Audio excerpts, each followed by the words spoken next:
Hi, everybody. Welcome. Welcome to the show. I need an intro and I need some music. Any suggestions, let me know. Anyways, welcome to the show. It's Tuesday, another Tuesday down. I hope everybody's week is going well so far. Just realized I look very pale, but it is what it is. We got some people with us today. Thank you so much for joining us. Sam, hello. Chris, hello. Falco, hello. Thank you for joining. Oh, boy. We got a show today. So, we're going to talk about some embarrassing things I've done since I've been here in England. I was debating whether to do a video about this or not, but I figured I'd share it with y'all and see how it goes. I'm sure there's more things on the list. I only have a few, but I'm sure there's more things on the list. But anyway, I might think of some as we go. We're also going to do a react to how Britain is contagiously miserable. Sounded like it would be fun, as it seems to be the theme of the country. And also, we have an announcement. That's right. Things are happening. But anyway, thank you so much for being here. And if you are watching this on the replay, thank you very much for watching us on the replay. I appreciate you being here, even if you're not live. And also, just to let everybody know, we appreciate it if you could like the stream, possibly share it if you don't mind. Let other people know we're live and let them know, that we're here and we can have a discussion and to participate. Also, special thanks to our moderators, of course. We appreciate it, and do be respectful as we go through the live. If not, you will be banned. So that's not going to be fun. Just saying.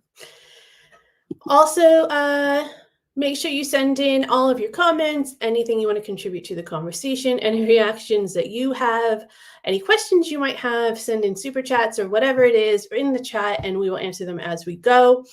And yeah, there we go. Is everybody having a good week? I hope you all having a good week so far. You defended me in the messages. Are you talking about the comments in one of the videos? Because I know some people had some mean things to say recently. But it is what it is. Look, I'm not an idiot, and I am well aware that I'm not everybody's cup of tea, so to speak. So I have no problem with anyone leaving negative comments or having negative feedback even. I'm 100%,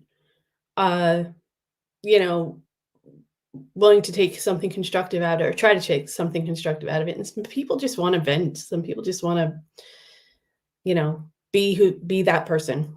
What am I going to do? I can just be me, respond to them the best I can, explain myself the best I can. At the end of the day, I get in trouble all the time. I'm just used to it. But thank you. I do appreciate it. Anyone that stands up for me, obviously, I appreciate it. And I do my best to stand up for y'all as well. Hopefully, you know that.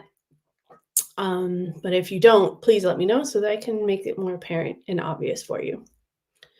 Glad to hear you're doing okay, Chris. I know you've had a rough one, but I do appreciate it. Hope everything is going in a somewhat positive direction for you. Someone was being horrible to me. Listen. Yeah. People always have something negative to say to me, especially in the comments, because you can leave a comment and then never think about it again, right? And I don't know that I have never done that, to be honest. So I can't really have a problem with it. I can't be a hypocrite. Like I said, I just do the best I can. Not everybody's going to like me. I've accepted that a long time ago, long before the channel was live. And hey, I just love the people I love, and I'm happy to have you guys here with me. And it was never about the numbers for me anyway. And though I am happy and impressed and pleasantly surprised and I have goals, it's not about that. Hello, TJ. Welcome. Don't listen to the trolls. A troll got me kicked off another YouTube channel. Then I was victimized and threatened with ban. Yeah, you're right, Sam. I mean, there are sometimes when I might be a little bit snarky or something back if I'm having a rough day or if someone just rubs me the wrong way.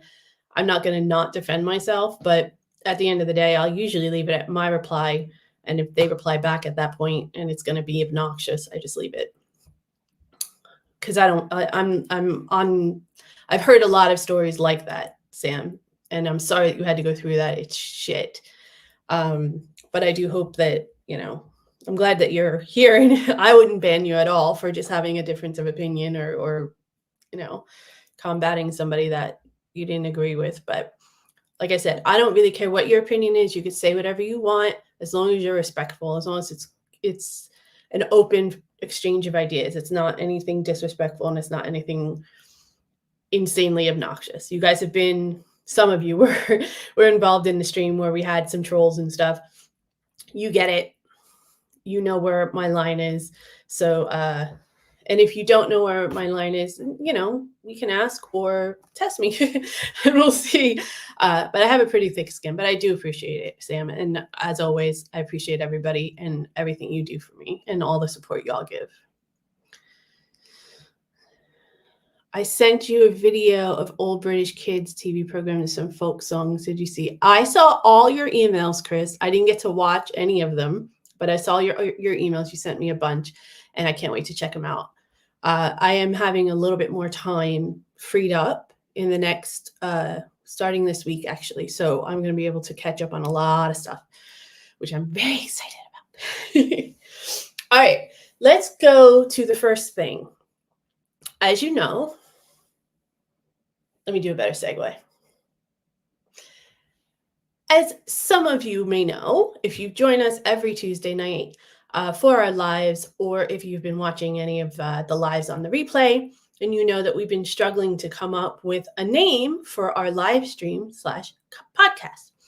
I'm just super corny and cheesy, so obviously you can tell I'm not that clever because the name of my channel is the Hickson Diaries, which is not that clever. But I do want to do a special name just for this show because to me it's a special part of the channel, and I would like to just distinguish it and just differentiate it a little bit, just separate it a little bit, as giving it its due, as it is so special to me. So we are having a contest.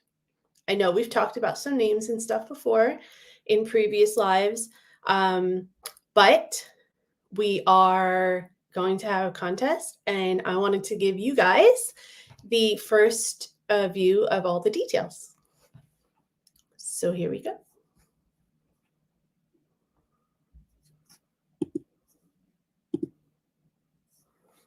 You are going to be so glad that you clicked on this video.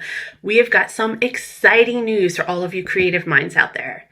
We're launching a contest to help us find a name for our live stream podcast, and we want your ideas. We're looking for a catchy and memorable name, something that reflects the spirit of the show, something that stands out and makes people want to tune in every Tuesday at 8 p.m. So here's how it's going to work. Send us an email at hicksondiaries@gmail.com. Make sure you include live stream name contest as the subject line. In the body, include any ideas that you have for a name as well as your handle, and just hit send. It's that simple. You can enter as many times as you want, but you have to have all your entries in by the 8th of November, midnight, in order for your entry to count towards this contest. Once we have all the entries, then we will do some behind the scenes narrowing down and pick our 5 favorites. Then we're going to post a list of the 5 favorites on the community tab, and we'll have all of our friends in the community and anyone else that visits vote for their favorite. Whoever gets the most votes, that will be the name of our podcast for the winner. not only do you have bragging rights that you got to name this podcast, which let's face it, is a pretty cool prize in itself, but you will get esteem and praise of all of the community, my undying gratitude, and a £25 gift voucher for Amazon. Please bear in mind that there is no affiliation with Amazon, YouTube, or Google. This is strictly off the channel's back.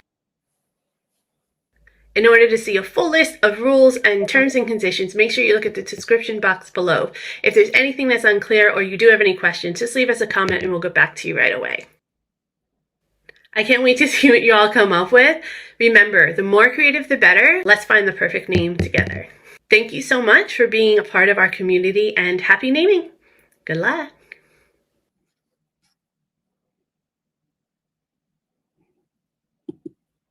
So there you go. That's obviously a rough cut of the video I'm going to release. I got to do some editing to it still, but I wanted y'all to see it. Yeah, so I hope you all, jump in and enter. I know we had talked about some names, so I'm going to ask if you could please resubmit them through the email for me, just to make it easier for me to find them so that I can give the proper credit. Mainly it is, I wrote down all the names, but I didn't write down who suggested them. I don't want to stiff anybody. If you want, you can send me an email. I'll send you the names. And if it's something that you came up with, so that you can give yourself credit, or just let me know. Like I said, we're going to just take whatever submissions we have, come up with our top favorites, and put it out for a vote. See who likes it the best, and see, what our new name is going to be. Yeah. And we hope that you get a lot of participation. So thank you.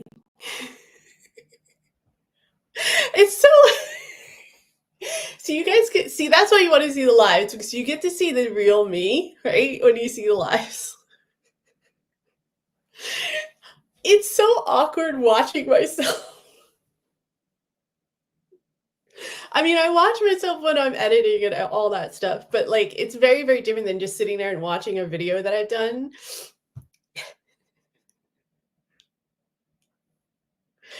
It's so weird. TJ, you said something about treading water. I remember that because I liked that. Please don't name it after that lifeboat with the silly name. The lifeboat with the silly name. Sam, you're gonna name it like that Welsh town, aren't you? See, okay, everyone can submit whatever suggestions you want. You can enter as many times as you want, but that's why I'm gonna pick the top 5. Because I know if I left it up to someone like Sam, it would be that Welsh town name.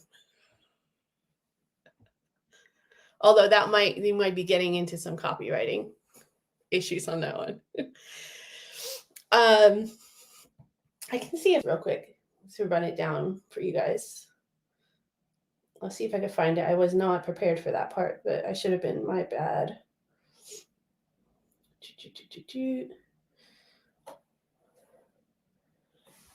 Live with me. Oh, I did write down I only wrote down one person's name. Damn it. Yankin' the Brits. That was a submittal by Shaquitha, actually. A View from the Other Side. Hickson Diaries live show. I'm pretty sure that one was mine. Facts, Reacts, and Chats. Treading Water Across the Pond. That was yours, TJ. And Class of the Cultures. I don't remember who submitted. I'm going to write down TJ because I do remember now. I don't remember who submitted the other ones, guys. So if you know, please let me know. And don't take credit for someone else's work, please. Because if I catch that, I'm going to be really pissed. But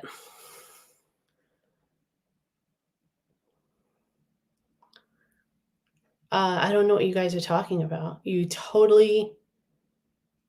not going to say either of those because I feel like they're nasty words. Double stream on Twitch. I thought about that, Sam. I have thought about that. I have like I said in a previous live, I have a whole like page, probably 2 or 3 pages in my notebook of just ideas, like things of how I want to expand and all that kind of stuff. It really comes down to time. Right now, I just don't have a ton of free time. But like I said, I am freeing some things up in my life, hopefully. And I'll be able to actually work on some things a little bit more. There's just been so much going on in the private life with the move and the visa stuff and all that kind of stuff. So I'm also having some issues with some people back home. So I'm trying to move away from all of that negativity and focus on the positive stuff in my life, which is this channel and all of you. Don't you feel lucky?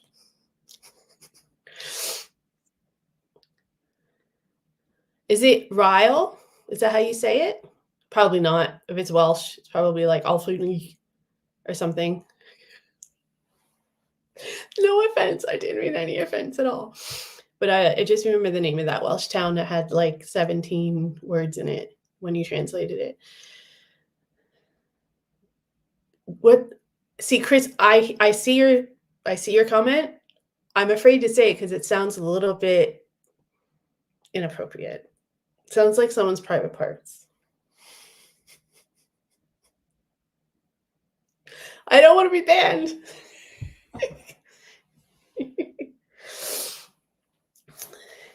Anyway, I hope you guys all participate and submit your favorites. Just, you know what? Just submit a bunch. It's just, you can just brainstorm. It doesn't have to be the best idea. No one's going to see it, but, you know, me and maybe one other person is going to help me call through it. So you guys are fine. Don't worry. Just go for it. Just go for it. I'm kind of cheesy and corny, and I'm straight to the point. So let's see what happens. Some villages and towns in the UK have utterly rude names. Yes. However, in all fairness, in Pennsylvania, where I used to live, there is a town called Intercourse. And I have a bunch of pictures, actually. I'm going to do a video, I think, at some point about like the weird or unusual names. I don't know, in a local village, there's a street named Cock Lane and things around that. I know there's worse out there. I don't know them off the top of my head, but that's why I wanted to do a video about it. But I have to do some more research, obviously. Intercourse equals conversation. The kind of conversation that has happened in intercourse that I'm familiar with is not the kind of conversation you would have with another person, usually. It's usually pretty specific. Anyway, we're not going to go there. We're not going to get into that. I'm sure I wouldn't be surprised, TJ, if that's like the actual name, the actual translation or anything, but like, I can't help it. I have a dirty mind. That's where it goes. A road called No Name Street. See, those types of things are very British because you guys are just like, someone was telling me very recently about there was a contest held for the name of like a new royal ship or something like that. And y'all picked a really stupid name, like overall voted for it, and they refused to name it. I can't remember the name of the ship. I can't remember the name of that they figured out, but that is very, very British. Or I also heard a story about how on the census, y'all picked like Jedi as your religion. So they had to add it as like a list of official religions or something because so many people wrote it in.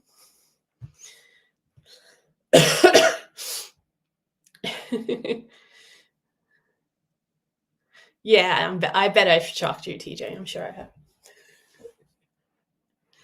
All right.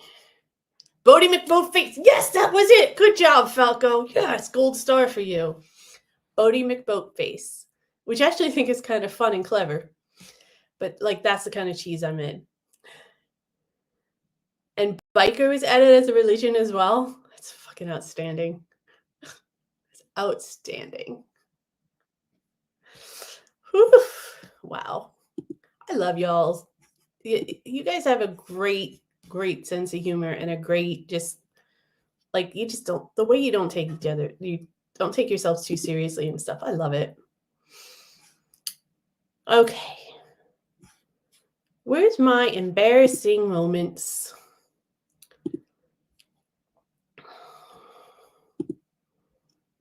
There we go. Okay. So my embarrassing moments. Are you all ready?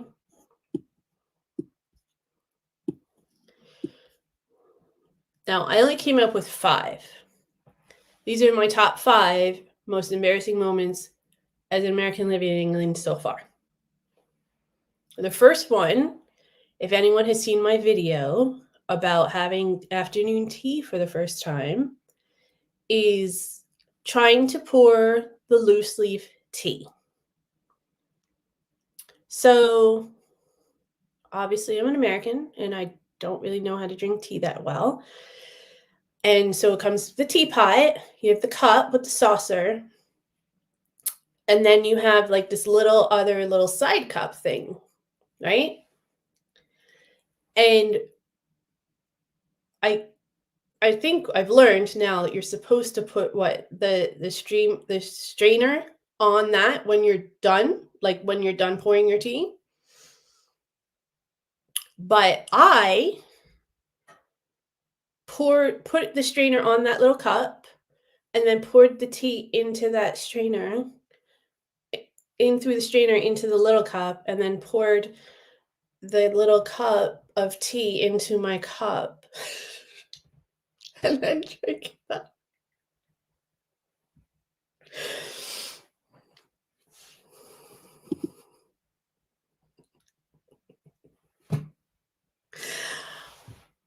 What can I say? I knew you had to use it. I knew you had to use it. Can I include bloopers? I will include bloopers because I think it would be funny. I did a blooper video once. I might have left it as members only when we had our membership program out there. But I hear you, Sam. I could do stuff like that. That'd be fun. I like that idea. So that was a very, very embarrassing moment.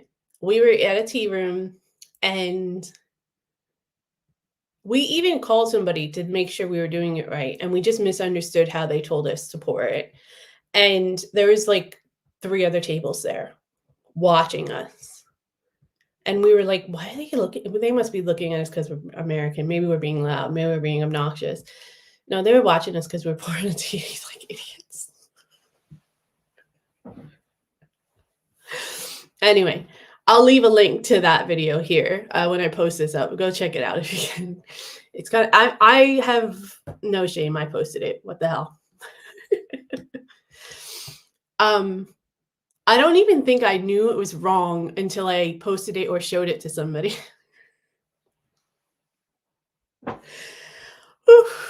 Yeah, that was pretty embarrassing. Oh, next.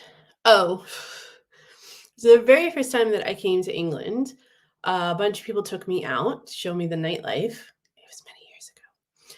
Not that many. No, it wasn't many years ago. It's just a few years ago.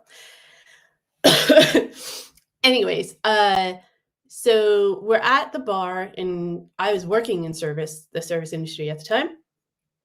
And I went up to the bartender, we ordered our drinks, and I left £1 on the bar and got into a little bit of an argument with the bartender because I'm not supposed to tip. Now, I think he probably would have been a little bit harder on me had I not obviously been American or something, but and I think some people that we were with knew the bartender as well, so that might have helped. But he was definitely insulted and gave me a little bit of a lecture about how they don't tip here, and he works for a living and he doesn't need charity and things like that. And I have to say, I was kind of embarrassed. It was early in the night. I hadn't had a drink or anything yet. I was a little intimidated. I'm not gonna lie.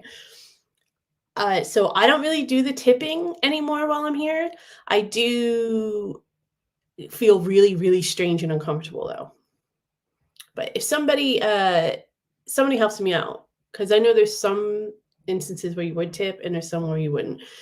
But yeah, I definitely don't want to get into that scenario ever again. So next. Oh, so you know the icon of the red telephone booth.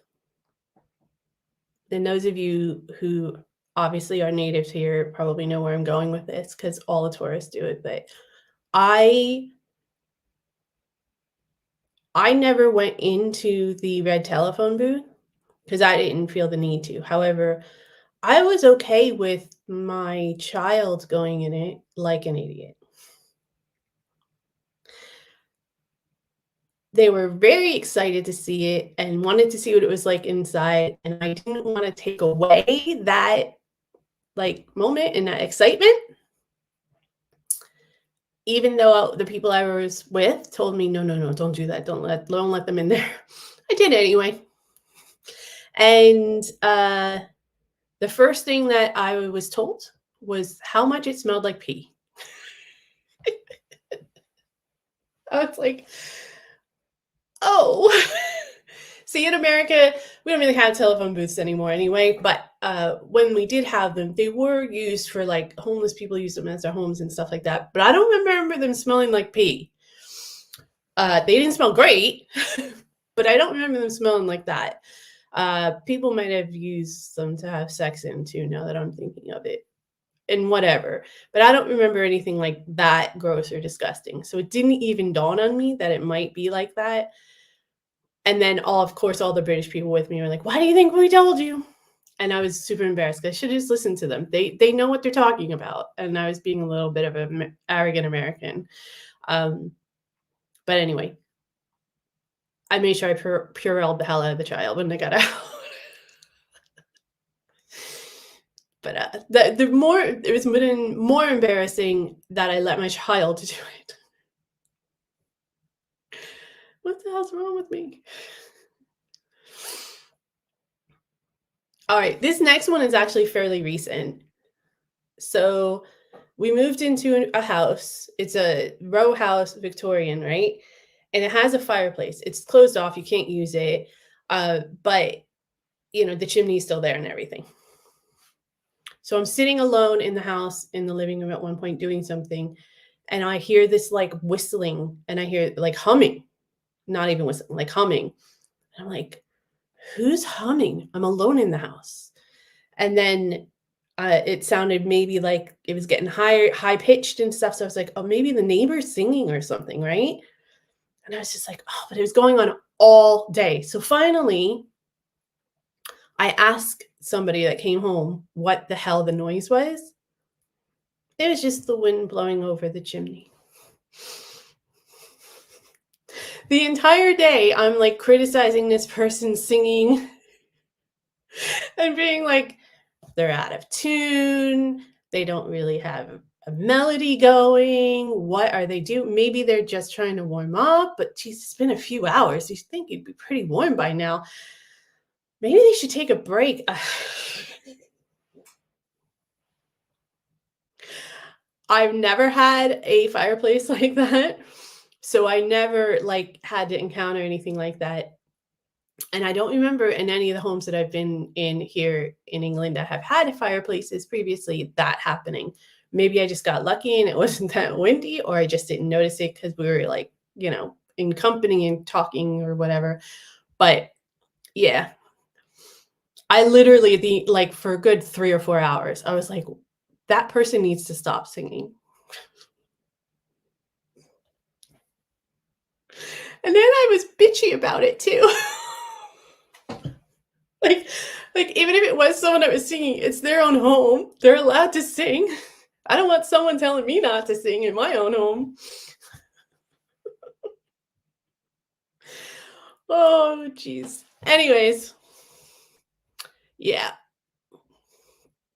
So that's number 4. And number 5 has to do with my commute. So for those of you who don't know, I take the train sometimes in the morning. Sometimes I get a ride. Depends on the situation and how early I get up, to be honest. And in the morning, particularly, I get off at one of the stations that's a short platform. And there's an announcement on the train that says the following stations have short platforms. So make sure you're traveling in the right car. I know this. I've done it a million times. Not a million times. I've done it a million times. But I've done it like at least 20 or so times, right? However, for some reason, on this one particular day, I either didn't pay attention or I just didn't count any of the cars. And I'm literally standing at the door waiting for it to open on the platform. There's, of course, like 6 other people in the car with me. I'm pressing the button. It's not opening. I can't get out. So I'm trying to rush to the next car. I can't get the doors open in between the cars either. So I can't get anywhere. I can't get through at all. And then the train just starts going. So I finally got through to the car. I finally figured out. I don't remember. I was pressing all the buttons. I was pushing the door open. I don't remember how it ended up happening. I went 2 cars up and I talked to the conductor and I explained it to them and they're like, yeah, well, that's why we have the announcement. And I'm like, there's no like car numbers. So I didn't know what car I didn't realize what car I was in. I should have known because I had done it a few times already. It wasn't brand new to me. But I will say that it was very, very, I played the immigrant card. I was like, sorry, I'm new here. I don't really know. I missed it. And they were like, and they were nice about it. Don't get me wrong. But they're like, yeah, you got to go to the next station and you got to get a train back. And that won't be for another hour. So I was like 2 hours late to work because I had to get to the next station and I had to wait for the next train back. And then I had to walk from the train station to get there. Not my finest moments. Not my finest moments. Anyway, those are my 5 most embarrassing moments since I've lived here in England. My confessions. These are my confessions. Usher song. Why can't I go scroll up? So I hope you all enjoyed that. I can't scroll up for your comments for some reason.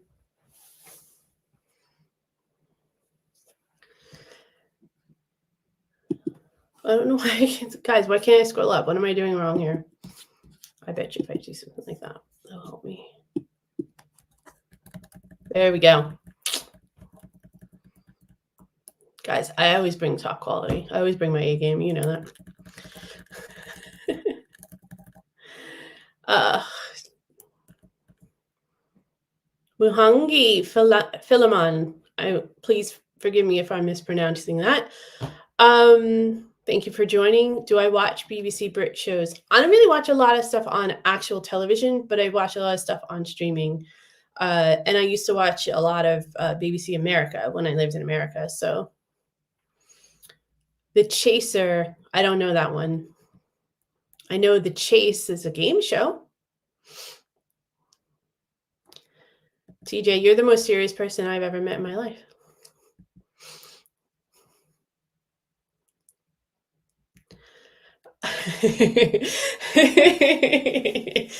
I'm just reading some of your replies. TJ says, wait, while I process what you've just said, I think that's probably referring to the tea thing. You got to see it. Because we're pouring it like we know what we're doing. It's hilarious. You could get a hoodie with a large QR code printed on the back, free advertising for myself. Would people actually like scan it if it's on my sweatshirt?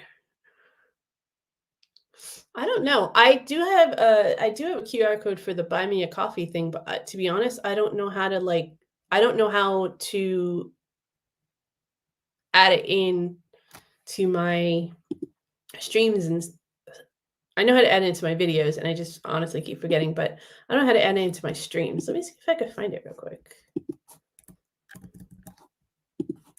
No, my pictures are acting goofy today.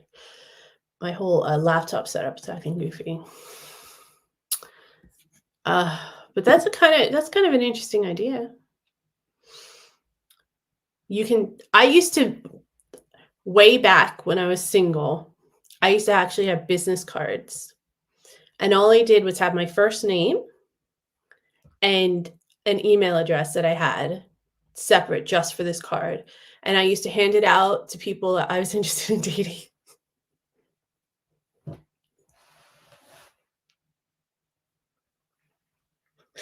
I used to be like, email me.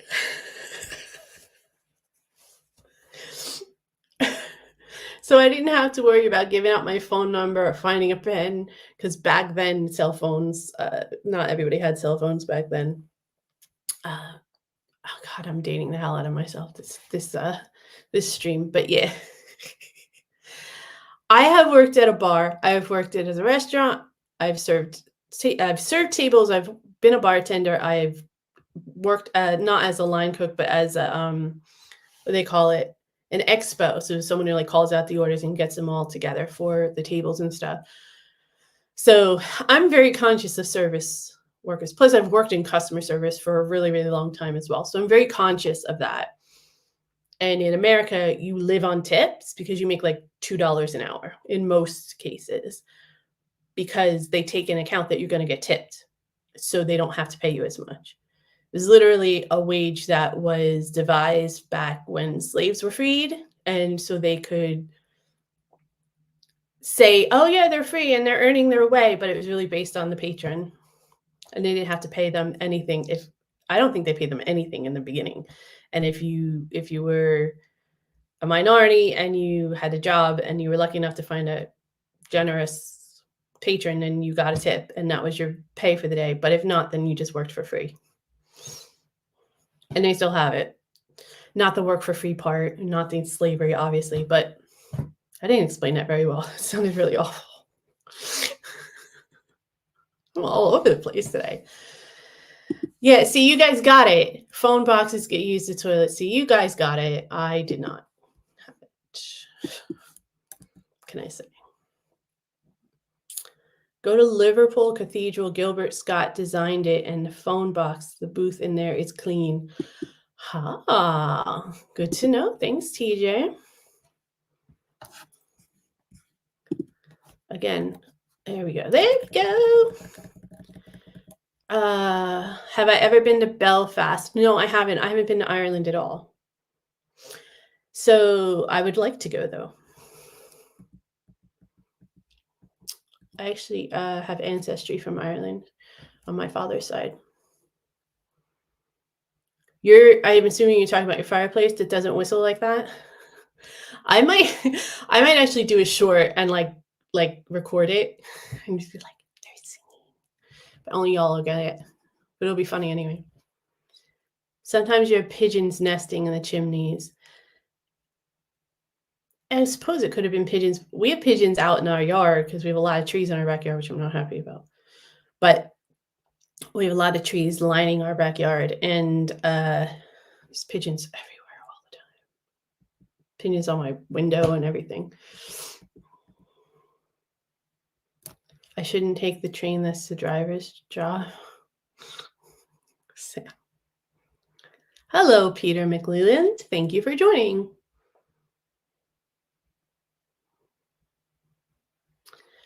Oh, that's a nice comment. Thank you, Peter.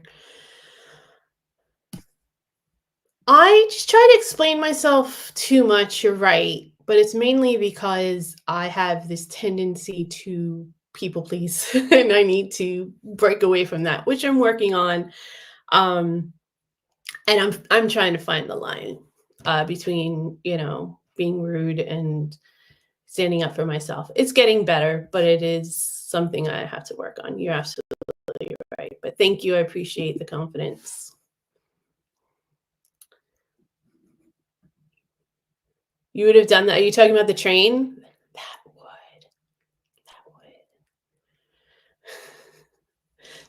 It was embarrassing because I was like, I've done this before. I know this is a situation. I get off at the stop almost every day. What am I doing? And then I couldn't get the doors open because I was flustered and I was pressing the button and I don't know if they were locked because it was stopped and it was off I don't know. Anyways, it was really embarrassing. I do have a laptop for controlling streams. I'm controlling my stream right now from my brand new laptop. Well, it's not brand new. It's a few months old now, but I'm working on it. You know what I need, Sam, is a producer / editor / PR person / lawyer / accountant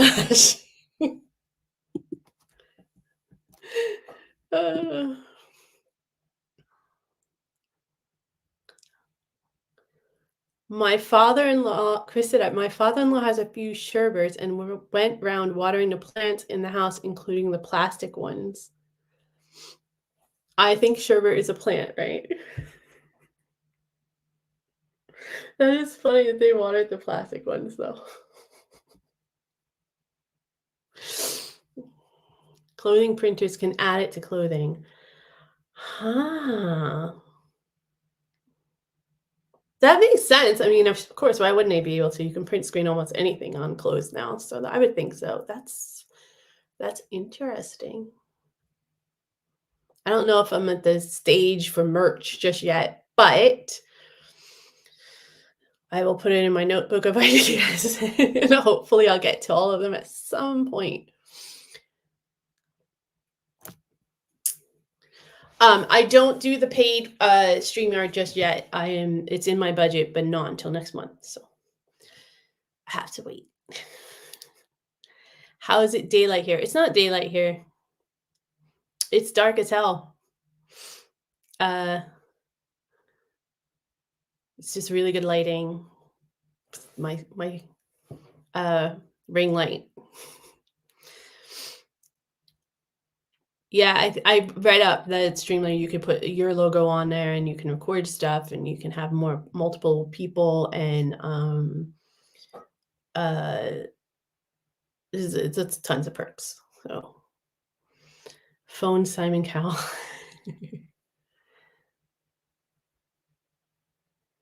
Oh, he had a sherbet. Oh, fuck.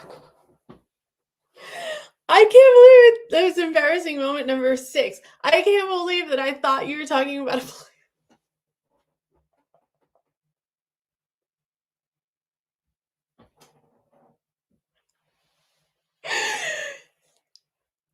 say a sherbet to drink. So let me read that again, knowing that a sherbet is a drink. My father-in-law had a few sherbets and went round watering the plants in the house, including the plastic ones. I get it now.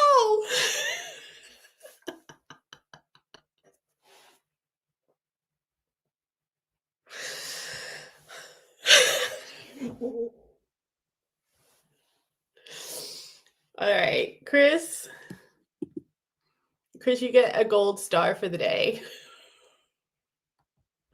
You totally caught me out. I had no freaking idea what I was doing.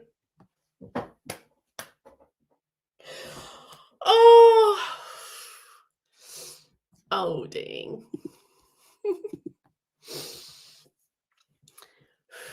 Anyway, make sure to share the stream, okay? Share the stream. Now I'm going to compose myself. Like and share the stream from here on out.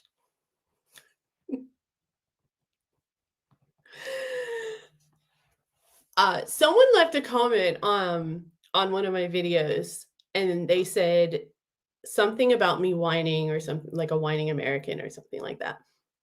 And they said to use a Yank expression, wake up and smell the tea. And I was like, I just responded and said, an American would never say, wake up and smell the tea. Because we would say, wake up and smell the coffee. That made me laugh, though.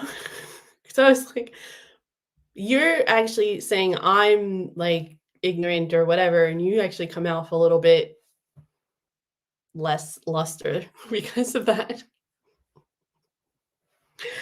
Anyways, you're I don't need a cup of tea, but I need a good stiff shot and about 6 days off with nobody bothering me. That's never gonna happen though. I will get you guys back, don't worry. You know me. Can't trust me. You can't trust the Yanks. You know that.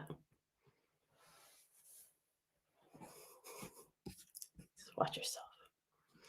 All right, let's do a react. Let's talk about how British people are miserable, and that can be extremely contagious. And maybe that's why I've had so many ups and downs recently. I'm gonna blame it all on you. I think that's fair. I think it's pretty applicable, in my opinion, anyway.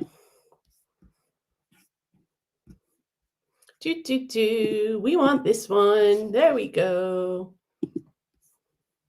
People aren't so miserable, particularly the Dutch. Like, the UK is a miserable country and a bad place for young people to live.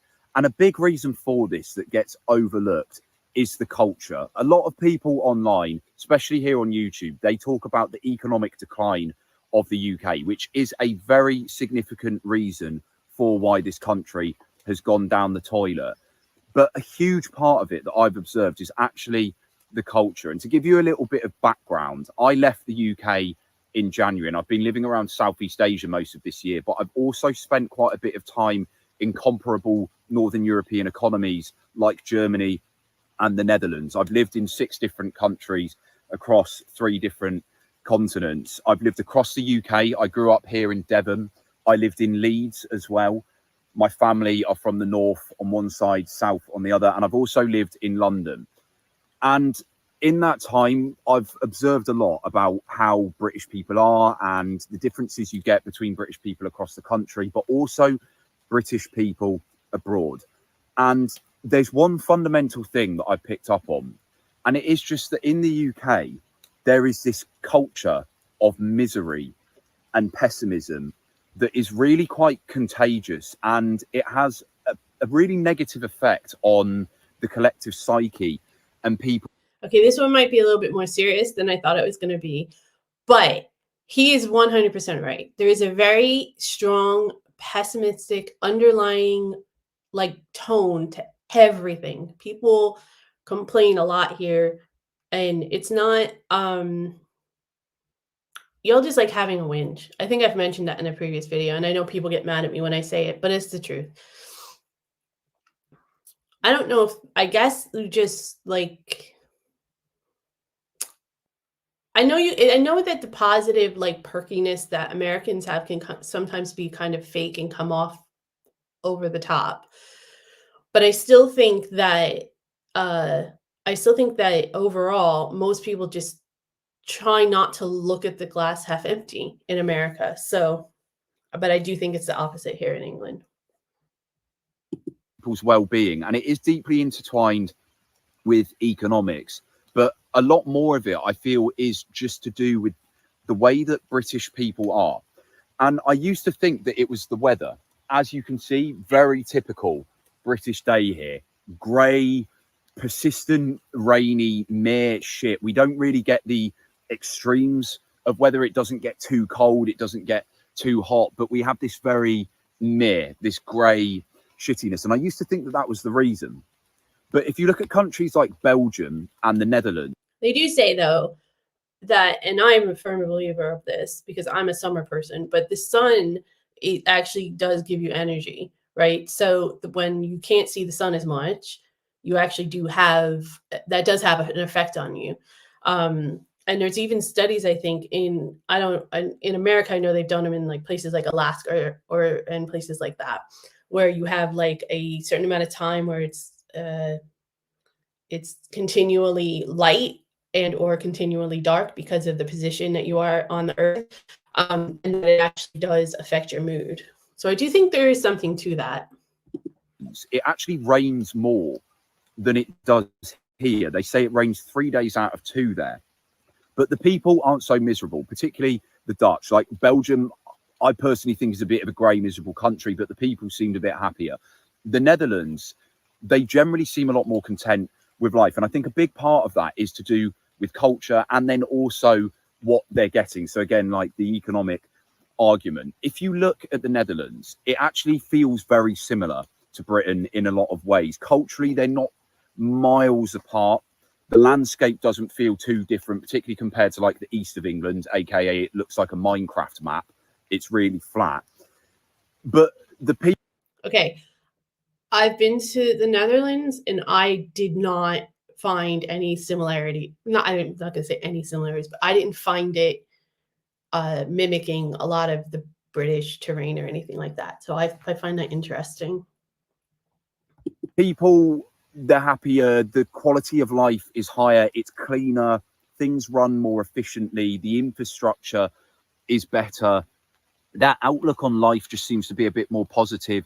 And the people just don't seem to complain as much about the country. You'll find Dutch people all around the world all the time, but they always go back. And a lot of the time you'll see them traveling, but they won't go and do things like living and working abroad for as long compared to like the Brits will, or maybe the Germans will. They just seem to be more fulfilled with it. And I think a big part of it is the culture there. Now, don't get me wrong, there will be Dutch people, I'm sure, who say, oh no, we're miserable too. And yeah, sure, there are miserable parts of it. You will find miserable people in every country. But in my experience of speaking to Dutch and Germans, who are even more likely to say, oh yeah, Germany's miserable too, I think for a lot of them, if they actually experienced living here and then living in their own country, they would really realise, like, again, economically, British families are $10,000 worse off than the average German. Okay. Of course, I'm looking at this from an extremely different perspective than him. But I think that there's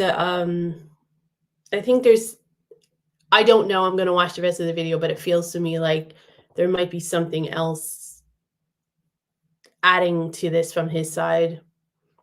And Dutch family, like something personal, like some, or like a specific instance or something. Infrastructure here really has gone down the shitter. And outside of London, minus the sort of rich towns in the south and the ones that are pocketed around the country, like there's some here in Devon, a lot of the towns in the UK, they really are just fucking shit. They are miserable, like deprived. All the shops closed, all the pubs have closed, which is meant to be a fundamental part of our culture, but pubs are just shutting down everywhere. There's no nightlife. And you compare that to like what you see in the Netherlands and Germany, like even when the weather is good, like in Germany, the youth culture across the cities, I saw this in Berlin, in Hamburg, in Dresden, in Leipzig, in Cologne, like the people are out, they're making the most of it, they're having fun, they're drinking on the street. You don't even get that in London in the same way. Like there's an element of the pub culture. In the Netherlands, same thing, they're out and they're making the most of it, they're taking their boats on the canals. The people, they're just happier. But I don't know whether it's because they've got more money or if they just feel better, but like there's something about the UK where you can really see just like how much more reserved and like isolated we've become. And I really don't know where he's coming from. Maybe it's because I've come from America where like our infrastructure is literally crumbling underneath us, underneath them. We have no assistance, have no help, and most people are still kind of happy. But so I think it's just a British thing. I'm not gonna lie. But I don't think it really necessarily has to do with like, I think it's just a cultural thing. I don't really know, to be honest. But I don't know. I'm not really following his comparisons too much. To be fair, I've only been to a few European countries, but I'm not following it. I'm not agreeing so far. Happy we are. And even in the summer, when you come here in the winter, this is when you really see it. It's just so gloomy and pessimistic. And I think what makes it worse is a lot of British people, they know that their life has got worse. They know that they're overtaxed. They know that they're not paid enough. They know that their cost of living has gone up. They know that their infrastructure has... Everything is designed.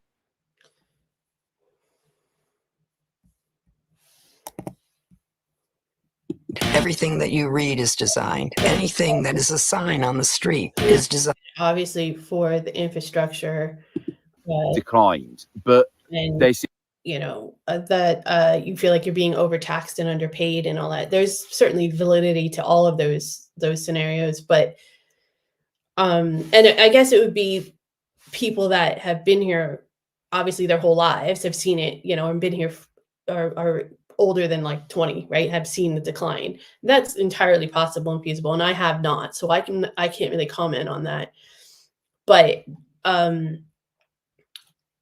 I find that there's a lot of people that are just whingy as well, and I feel like there's a culture that just likes to point out the negative. I don't think it's strictly those scenarios. That's what I think what I'm trying to say. this apathy that comes with it at the same time that actually stops any progress. In the worst forms, it manifests as tall poppy syndrome. So people who aspire to do better get dragged back down to reality, or people try to drag them back down. They don't want them to succeed and get on in life, which, don't get me wrong, other countries have too. Australia has it as well, but they have a higher quality of life. Australians, yeah, I realise there are a lot of similar problems there with cost of living, etc. But like, seriously, the quality of life in Australia is a lot better than in the UK. You will experience it firsthand if you live in both of them, right? But in the UK, like, people just don't aspire to change things, and the ones that do, they get dragged back down. Or another way that people go about it is Britain has this weird paradox where we complain all the time. It's why the Aussies and Kiwis call us whinging pommies, right? And there is this funny thing. It's like Brits will go everywhere and say everywhere else is shit and complain about it. It can be quite funny. But at the same time, we criticize people for complaining, and we tell them to repress their emotions by complaining.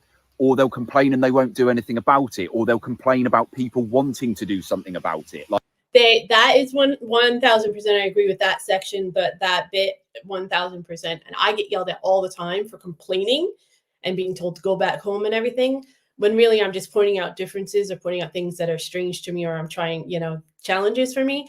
And also, a lot of people want to take the "that's just the way it is" attitude and not try to fix it. I agree with that as well. Like, it's okay to complain about problems and then actually want to change it. But lots of British people, they won't do anything. They'll just let it linger. And this is why we persistently end up voting in these fucking useless politicians who line their pockets, make everyone poorer, spunk loads of money on useless things, and then everybody else is worse off for it. But we don't actually aspire to really bring about any change because we're not particularly like revolutionary, or we just near. Like I said, we have this apathy about it, and it's really miserable to be around that. It really holds you back, and it's very contagious. You notice it the moment you come back here. And again, another way that this manifests through the news, like the BBC, it's just this constant drip feed of miserable shit. Like, don't get me wrong, a lot of mass media news is bad, but compare it to American and Australian news, Canadian, like, yeah, sure, it's tacky, this kind of Fox News entertainment style thing, but it doesn't feel as gloomy and miserable as what you get. Okay, I'm sorry. I have to comment on that. American news, for the most part, like the mainstream American news, is all propaganda, or at least 90% of it is propaganda. They don't tell you all the facts. They don't actually give you full news stories, and it's mostly fluff. So that's why it might seem like it's not as like, it's more entertaining and it's more fun, but it's definitely fluff for the most part, or it's just a very very watered down version of whatever the story actually is. So I don't think that's a fair comparison in that aspect. I'm sure there's the law. I know the laws regarding news programs and calling yourself a news program specifically in the UK versus the US is very different. The US has much more lax laws about that, and it makes it right for propaganda. I know the UK has better laws for that. I know there probably could do better, but in my experience personally, I've always, even in America, I've always watched British news programs, especially when it came to international news and international events, because I always felt like I got a more well-rounded story and perspective. And then when I would watch American news programs about the same event, I would only get bits and pieces of it. Here, the UK just has this and also, like, there's been a lot of shitty stuff happening the last, decade or so in the world. So, of course, the news is going to suck. That needs to be said. general culture of being discontent. When you ask people, are you all right? It's like, yeah, all right is the medium, meh, or if not that, yeah, not bad. It's like we assume that the fucking default here is to be bad. Like, it's not a happy place to be. And when you meet Brits abroad, I disagree. I'm much happier here.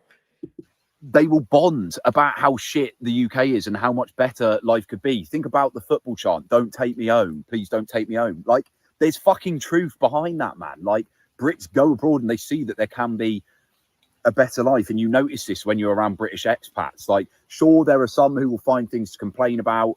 Like me, it's just the way that I was raised.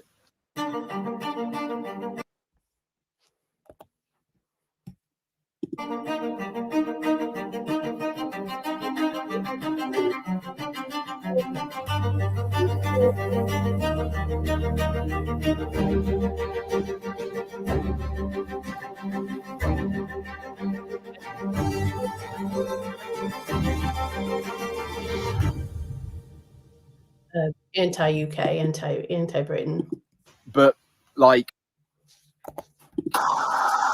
compared to the level of complaining that you get back home and the general culture of misery, like, it's just not the same what you see in the expats abroad. They realize that there is a much better life to be had, a lot more fulfillment. And I really think it is a way. I don't think there's anything wrong with wanting a better life or wanting to do better, but that is kind of, I don't know. I think he's a little bit all over the place. Wake-up call for a lot of British people when they actually live abroad for the first time and they just see, oh, things can be different. Like, I think it also depends on where you live, right? Like, where you go abroad. Because I know English people that lived in America that didn't think it was any better than England, and actually were surprised at how, like, once you get into the thick of living the day-to-day life, that it actually wasn't any better than Britain. So I think it also depends on where you live and, like, where you're going from Britain. They go to Australia or New Zealand, which sure are expensive. Sure, they also have their cost of living crisis, but they realize that the work culture is actually a lot more fulfilling and the pace of life is nicer. It's not so rat racy. Or they go to countries in Southeast Asia where, yeah, sure, they're not as developed, but the quality of life is still just better. Again, it's a slower pace. You have nice food, you have good weather, the people are happier, you have more freedom. It's really, really funny to hear him say that, because these are the types of things that I say about Britain compared to the United States. So it's kind of funny to see the shoe on the other foot. Like, it depends wherever you go, you experience different things, whether you want more money, whether you want to pay less tax, whether you want a slower pace of life, whether you want more nature, a cultural change. There is so much out there in the world outside Britain. And I really think it is a wake-up call for young Brits when they get out there. And it is why I will continue to heavily encourage young Brits to leave this country and go and experience what else you can have out there. I think that that's fantastic advice for anybody at any age. Whenever you have the opportunity to leave your home, and even if you can't go abroad, but if you can just go to a different area or if you go, even if you don't go that far, if you can do that, it teaches you and broadens your horizons more than anything you could read or anything you can experience at home. And it is a wake-up call in a way. I don't think that's exclusive to Britain or young people at all. Get out there and do as much as you can. I don't want to say there's only positives, because there's of course negatives, but you can only grow as a person overall. And don't get caught up in this stuff that people say that like you should stay here and fix the country or be great. You can go abroad and learn things and then come back and fix your country too, because you love your country. Like, that is feasible. Like, it doesn't have to be black and white like that. Full of the fact that you don't live in a third world country. This race to the bottom mentality is another fundamental part of what makes this country such a bad place to live, right? You can't help the fact that you were born in this country. Yes, of course you have privileges as a British person, such as your passport, right? But you don't have to stay in this country and live a miserable life because wankers around you can't be asked to do anything about it themselves, or bitter about your aspiration to improve your life. Like, this facade of Britain being a great place to live is exactly that, a facade. We're the 6th largest economy in the world.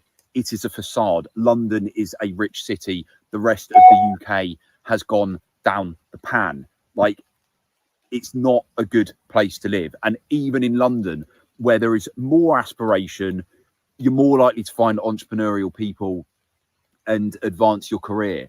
The quality of life there just isn't worth it. It's completely unaffordable and also just as miserable. Like, honestly, I think I've made the key points here with it. I built my brand criticizing the UK. I'm not unique in saying this at all. An Australian told me in a hostel a week ago, "You're like a broken record, mate." Every single pommie I've met is saying the same thing. The UK sucks to live in. It is shit living here. And that doesn't mean you have to hate this country. It doesn't mean that you're not patriotic and proud of your country and your identity as a British person, which I am. There are many things that I love about my country. Okay. Nobody, of course, an expat, no matter who they are, where they're from, is going to have negative views of the place they left. Most people, I don't know, in maybe a handful of scenarios, leave their home when they're happy. I mean, that's just the way it is. You don't leave your home and go live somewhere abroad because you're ecstatic and killing it in your home country. Like, you wouldn't leave. Who would, right? I get it. So of course that you're going to kind of have that negative tone for anything that you do. But I think that that fact that he's made his brand on bad mouthing the UK says a lot, actually. Culture such as our humor, our banter, the sport culture, the music culture that we've got, right? I am proud to be British, but this country has gone down the shitter. It really has gone down the pan, and it's a miserable place to live. I've been back here for under a week and my skin is flaring up. This skin condition, I haven't had any problems with it since I left the UK in January. I feel shit being here, and this video is very much just a cope rant whilst I wait a week or so before I eventually get out again. But yeah, I've made my key points. Get out of this country. You will have a better life, whether you find a job or whether you work online. And if you want to learn about how you can make money online, I do coach people with this. You can book in a call with me. The link is in my bio. No pressure. It's just a chill chat. We'll see if we can work together. But aside from that, if you related to what I'm saying here, make sure to subscribe, and I will see you in the next. Okay. Yeah, he obviously has a brand and he's selling his brand. That I knew there was something else to it. I knew there was something underlying to it because it was so extreme. Look, I'm not taking away anything. He obviously feels the way he feels, and it is what it is, right? And I don't think anyone leaves their home without having problems with where their home is. Why would they leave? But he's lived a lot of places and he seems to have not really settled anywhere. I don't know what he's looking for, but I hope he finds it. I can't speak to whether or not the UK has gone downhill. I don't think I'm educated enough. I haven't been here long enough. And I think they would be disrespectful to all of you British people who have lived here your whole life or for an extended period of time to make that equivalent or make any comments on that. But what I will say is the grass isn't always greener. And even if it is greener, then every country has problems. Every country can do better. And I will say that some of the things that he was saying about like the politicians lining their pockets and not putting enough resources into public services and stuff, that kind of made me reminisce about American culture and American politics. But I don't think that it's a shit place to live. Obviously, I wouldn't be here raising a family if I thought it was a shit place to live. And I've lived in a shit place to live, and this is definitely better than that. However, you only know what you know. And obviously, I don't think I've gotten the feeling, of course I don't know, but I've gotten the feeling he probably has never lived in America or anything really non-socially developed, at least like social economics developed. But I don't know. I mean, he says he's lived in Asia a little bit, but I also think that it's a little different living somewhere for an extended period of time than living there for a few months or something. Again, I don't know what his exact itinerary is and all of that stuff. But I will I will ask the question, if you're so miserable and you hate coming to England so much, why do you keep coming back? Like, find a permanent residence that makes you happy. You deserve that just like everybody else. What's the point then? Why, if you really feel like it's always making you miserable, then Godspeed. Go find something that makes you happy. It's your life. Don't waste it if you're miserable. But we all make our life what we make it. We don't, no matter where we are, we all have some personal autonomy on what our life turns out to be. So you also have to have a choice of what kind of, what you're going to do with what you have. I did agree with his comments in the beginning about how you guys have a natural, pessimistic attitude. But I also think that you as a culture are extremely resilient. And I think it just stems from, World War I, World War II, and just having to endure and having this long-standing history that of wars with other countries and, having to just stand up for yourself and fight for your country and fight for your nationality and your survival. So I think any country or any group of people that have been through that will naturally have that fighting spirit anyways. And I think I admire that, and I think that's great. I think that's one of the great things about British culture. And I think that's I think the pessimism thing is probably, I don't know how to say this without being insulting. I don't mean it insulting in any way. But sometimes you don't realize how good you actually have it here in Britain. And I encounter that with a lot of people. And again, I'm not trying to take away anyone's personal struggles or anything like that. And of course, there's improvements that can be made here in England, in the UK on a whole. But there's also things that can be a lot worse. Okay. And just try to bear that in mind and try to balance it. That's what I'm trying to do. But y'all do win July. I'm sorry. I know y'all don't like to hear that, but you do. That is the truth. All right, I'm going to try to get to some of your comments before we go. If I can. Why is family strolling water?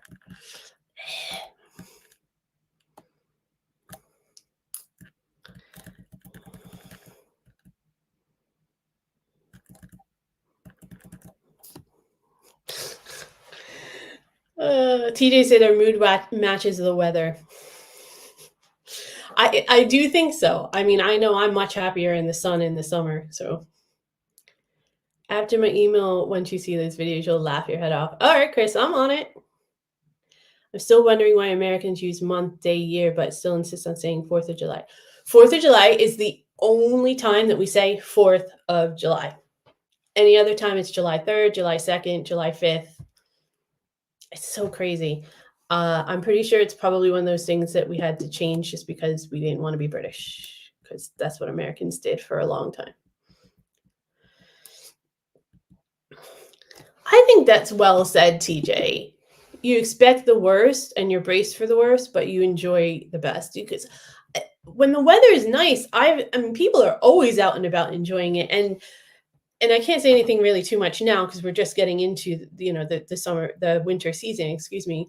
But last winter, I was having a hard time. I was struggling, but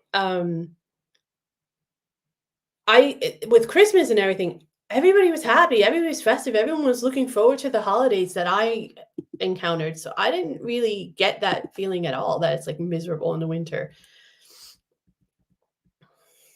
Yeah, I actually know people in America that have have to take vitamin D and stuff because they battle depression and in the winter months, especially things like that. I don't know. I mean, I think Chris, I think younger people in general, the younger generations, have a better connection to the globe as a whole, right? Just because of the technology evolution. So I think they are stimulated and exposed to a lot of different places and their curiosity is piqued. So of course, when your curiosity is piqued, you always, want to explore and try new things and stuff like that. And older generations, we're a little bit more established in our lives and we have a little bit more life under our belt, and we'll make different choices. We're not going to make as precarious choices as younger people would sometimes. That being said, they're also unattached in most cases, don't have a lot of responsibility, so it's easier to leave. But I think if you're exposed to other cultures and stuff, then to make a decision, I think to make a decision of where you want to settle, it's a good idea to go and explore and things like that and find other places to live and just see what fits. I don't know anyone like that. Maybe because I live in a city, young adults are enjoying themselves all the time here. Yeah, I always see people out and about. I live in town. I don't know what he's talking about either when it comes to that. Claire Gale, hello. How are you? It has declined. Claire says it has declined here compared to when I was young. We are definitely more pessimistic. That's from years and years of wars, ups and downs. We don't like to get our hopes up. Look, I can understand that. Like I said, I think it had to do with the wars and stuff like that. You guys you've endured a lot. So the keep calm and carry on attitude, I think, can be misconstrued as pessimism or just misery.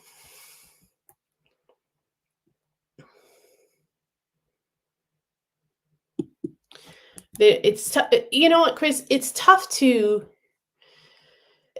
commit to a country and serve in a military in any country because a lot of, at least the Western developed countries, and of course I'm speaking from my personal experience in America, and the very few conversations with younger people that I've had here, they feel like a lot of the wars are unnecessary or are dragged out or are for reasons that they're not being 100% truthful with the troops of why they're actually there. So who wants to risk their lives for things like that, right? When they feel like their country doesn't really have their back.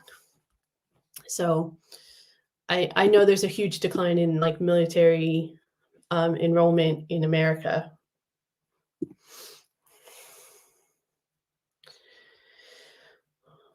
Politicians always line their own pockets. Yeah, there's a certain level of corruption, I think, that comes with most politicians, and it's shit, but it's the truth.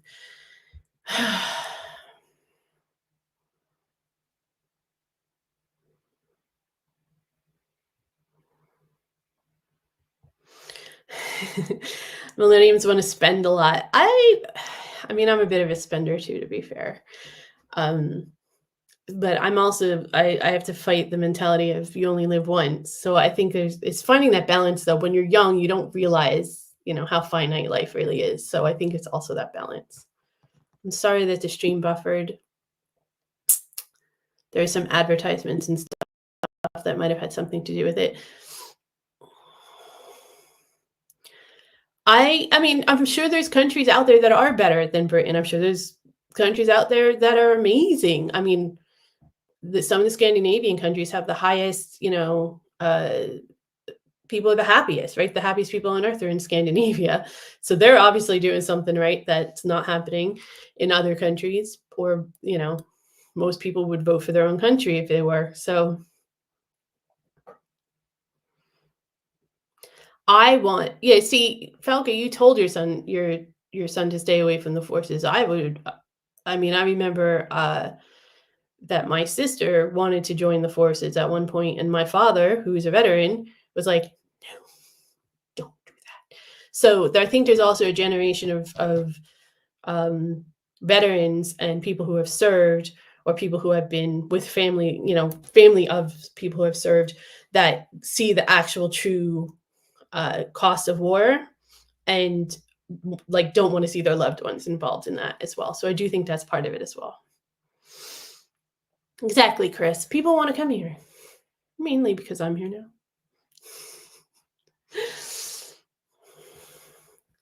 Okay, Falco, you don't give us life for free. We have to work for it, and it is hard. Please go check out my video on what it's really like live as an American living here in England. It is really hard. Yeah, the violence in America is out of control, and there's so much going on in the politics there too. It is insane. That's part of the reason that my daughter's school got locked down twice because of shooters. I can't.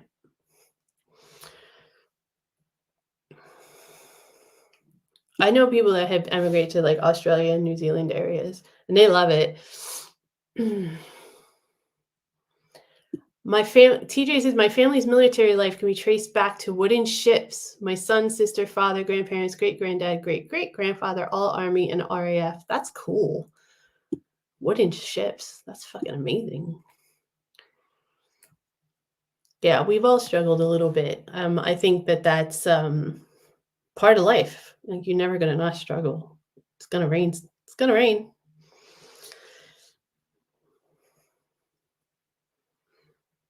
I disagree with you on that comment, Chris, but it could just be I'm only exposed to a small amount of younger people, so that could be it.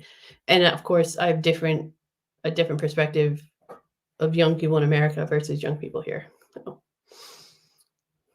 Rationing went on after the war for another 10 to 12 years. 10 to 12 years. Wow. Well, I guess you had some real economic pressure, right? Obviously, because of the war and your deployments and everything like that, but also because of the bombings and everything that you endured. So that makes sense.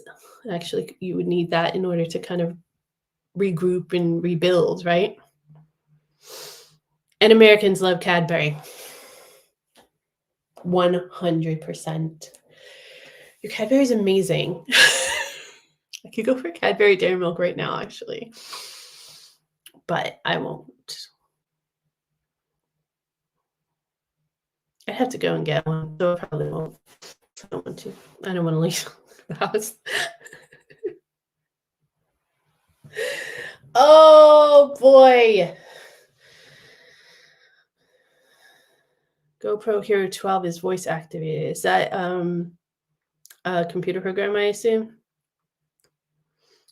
Yeah, that's true. There's some debt involved in it as well. You're right. The Yanks. What are we going to do with them? Anyways. All right, y'all. I'm going to end it there. Appreciate everybody joining me today. Thank you so much. I hope that you laughed a little bit. I hope we had some substantive conversations, as we usually do. And I hope you got some info about the contest and everyone joins. Make sure that you submit your contest rules. Don't forget that all you have to do is send an email and make sure you put in the subject line that it's for the live stream name contest. And make sure you drop your handle as well so I can give you lots of credit. Thank you, thank you, thank you, as always. You guys are fantastic. I can't wait to do the stream with you all next week. I have a great, well, I don't have a plan yet, but I have a concept of a plan. That's good enough, right? Apparently it's good enough to be president. So I have a really good outline of a plan to do next week. So I'm very excited about that. There will be that video that I showed you guys will be out there with all the details of the contest. If you want to click on it, you want to check out all the info in the description box. And if you have any questions, let me know. If you have any other ideas, let me know. Send me emails with any reaction you want me to do. Send me emails, any suggestions that you have. And thank you all for sticking up for me and the channel and all your support for me personally and the channel. And make sure you like the stream. And if you're not a subscriber, consider subscribing. And we got Bex here as I'm signing off. So I have to give her a quick shout out. Bex, you're awesome. But I'm literally about to hit end. But I love that you got here. Thank you. Everyone, take care of yourselves. Be safe and keep smiling.